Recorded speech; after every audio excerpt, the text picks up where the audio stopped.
Со цел да им се помогне на мигрантите кои транзитираат низ земјава, Црвен крст на Македонија активно се вклучува со низ активности со кои им помага на мигрантите. По тој повод волонтери на Црвен крст Скочани денес одржаа работилница со наслов Стоп за рамнодушноста, која има за цел да ја разбуди хуманоста кај населението. Општата цел на оваа дисеминација е да ја разбудиме хуманоста и солидарноста, која,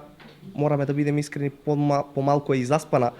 во повеќето луѓе во Република Македонија, а како специфична цел ја имаме оваа мигрантска криза која што се случува во моментов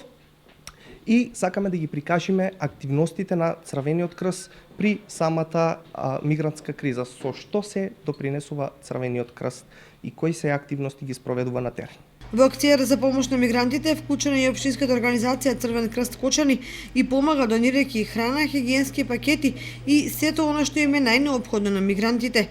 Самата хуманитарна помош се состои во обезбедување на храна, хигиенски пакети, прва помош, соединување на раздвоени семејства и така натаму. За таа цел Црвениот крст на Република Македонија преку општинските организации Црвен крст на град Скопје се вклучува во кампањата Стоп за рамнодушноста, да ја потикнеме хуманоста, со цел да се одржат работилници кои ќе бидат за подигање на свеста кај населението за хуманитарните потреби на мигрантите и на бегалците кои транзитираат и се сместени во самите центри. Работилницата се одржа во салата за застаноци на Советот на општина Кочани.